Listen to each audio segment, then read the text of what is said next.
Morning, Jake.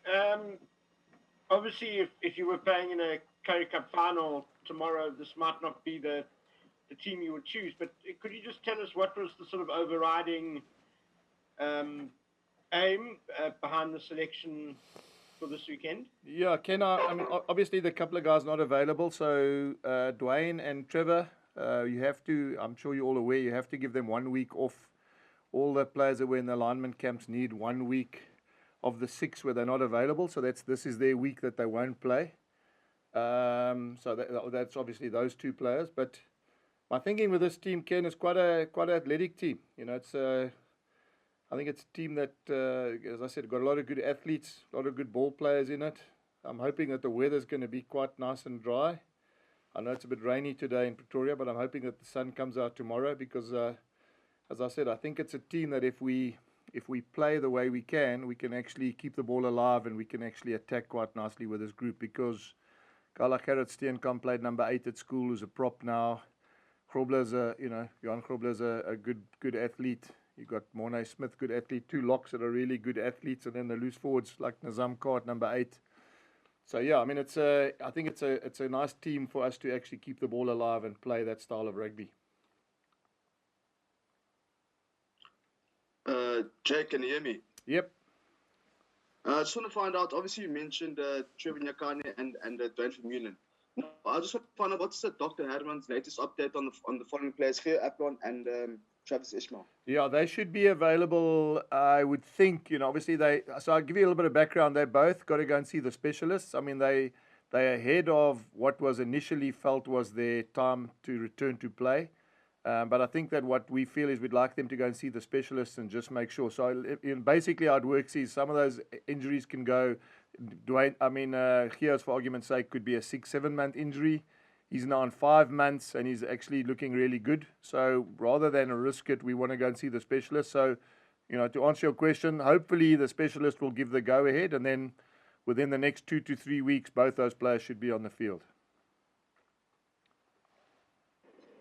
Jake, obviously quite a bargain to have, firstly, a very versatile guy like James, in your kraal now as I speak, and a guy with vast Super Rugby experience. You must be quite excited to see what he can do.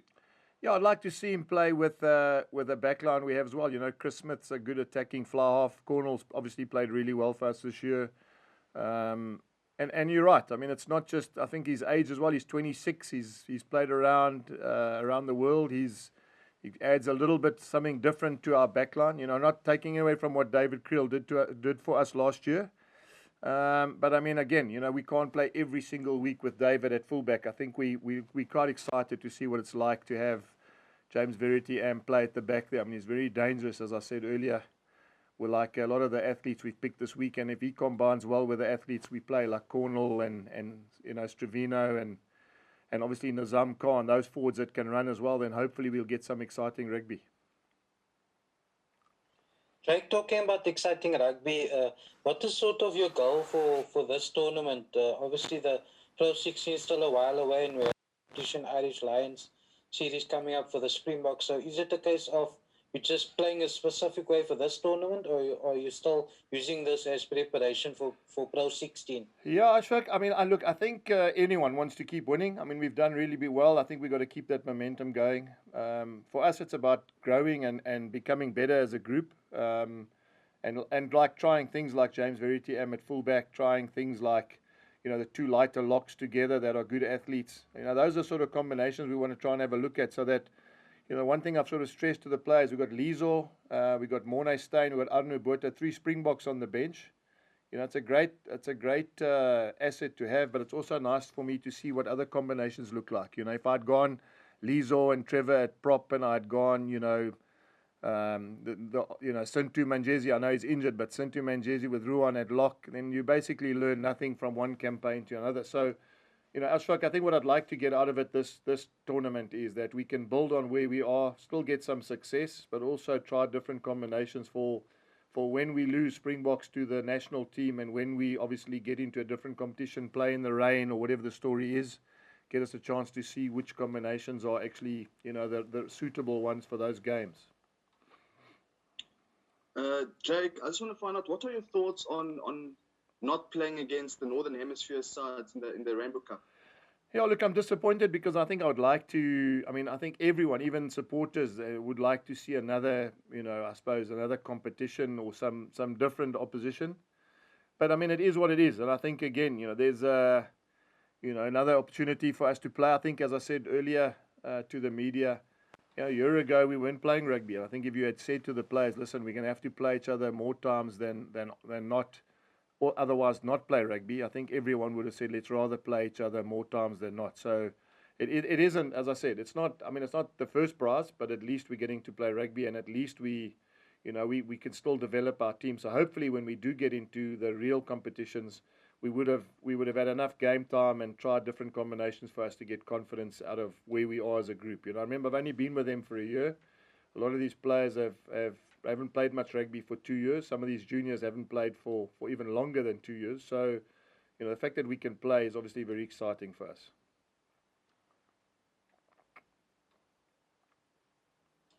Jake, apart from that, which you've just mentioned, which is the obvious, what other benefits are there to have a sort of a second and a third round of local players playing against each other? Is it opportunity for you to have sort of a bird's eye view of where you are with your team and to give guys experience? Yeah, Simon, the obvious. That's exactly it. I think, Simon. I think that if we just went with the same old, the same front row, same forwards, same loose forwards, same back line, well, then we probably, as I said, then it probably could become a bit boring from our perspective.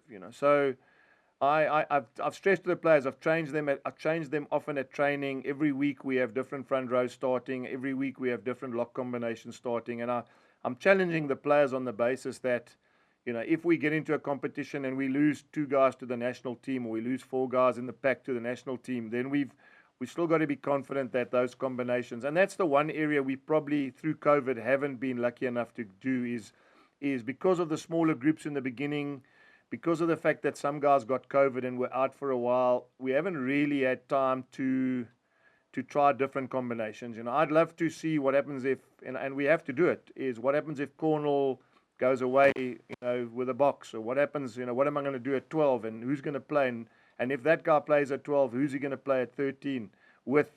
And I've got to make sure they train like that, Simon. So, it's easy to say, yeah, but it's maklik, you just move this guy into 12, but if he's never trained there with the same guy who's playing 10 and 13, and I'm talking specifically for the Bulls now, we haven't had that luxury. We haven't been able to, through circumstance, to run different center combinations. We had Stedman, he's now gone to the 7s. We had Kirtley, he's at the 7s. So ideally, I'd like to use this competition as an opportunity for me to try different things. And hopefully, but if they all work, then we're in a massive position of strength, because it means that, 1 week we can play Cornwall and Stedman, and the next week we can play, Marku and someone else at center, and they'll get as confident, or they'll feel as confident, from their side and from our side, that they can do a job. Like you mentioned, Stedman's now gone to the 7s. Is he now over his injury, and is he going to be with him until the Olympics? Yeah, that's right. So I don't know if he's quite over his injury, but how it worked is that he's actually gone down to SAS to do his rehab. Let's not forget the Bulls actually are owners of SAS, so it's nice that he can be close to his family and still get professional help from SAS. And obviously that's the head office of the 7s campaign as well. So, he's in capable hands. They're trying their best now to get him on the field as soon as possible. And then he will, as soon as he can, get onto the field, start integrating into the 7s program, and hopefully, do whatever he can to make sure that he gets success in the Olympics. Jake, it's an interesting Lions team. What are you expecting from them on Saturday? Yeah, it's interesting. I am very young. They're a very young team. They've lost a couple of their stalwarts. If you go through that team, they haven't got Jaco Versaghi, who was a senior hooker. They don't have Marvin Orrie, who was a senior lock. They've lost Willem Alberts, who's senior loose forward. They've lost Elton, the senior 10. And they've lost Burger Oudendal, who's obviously the senior center. So, it isn't ideal, but I mean, I also know that sometimes when you give youngsters opportunities, Ken, they put their hands up and they take it. So they'll be well prepared. I'm sure that they're going to be, as motivated as they can be coming here. I mean, I see they've moved into the hotel next door already. That's the first time that a local derby where the teams actually come and moved into the hotel the night before a game. Generally, 50 k's away, you would think we generally drive there on the same day, and they've generally driven here on the same day as well. So they're obviously taking it, seriously. And as I said, I'm sure it's going to be a great contest. Jack Percival Young, yeah. Meneer White, I was a bit out of the loop for the past couple of weeks now, so forgive me if I'm asking questions that you've been asking in the past. Can I ask you, I was very intrigued with your speech last night. I've got two questions. Let me ask the first question, though. A broader question. You mentioned that there's quite a big incentive for you guys in this Rainbow Cup, though. Just explain that. What is that big incentive for you guys? Is there a possibility that you guys can end up in, or the winner in this competition can end up in a Heineken Cup? Yeah, Percival, look, I mean, I said it last night. I'm not sure of the detail. I know that has been mentioned. It hasn't been formalized yet. So, I think the reality is, I think everyone's pushing that at least there's some sort of goal long term for us to get into playing in Europe. And I'm hoping that this can be one of the avenues in which we can do it. So nothing formalized yet, nothing in writing that this will be the thing. But I do know that from SA Rugby's point of view, the fact that we want to play in Europe means that we want to be able to take part in tournaments like the Heineken Cup. If we want to make sure we're good enough that if we do get invited and do get selected to play in that tournament, that we can obviously do well. I've coached in France, and I can tell you, you just have to look at last weekend's game. Munster played Leinster. They rested 13 guys because they play this weekend in the European Cup semi-final.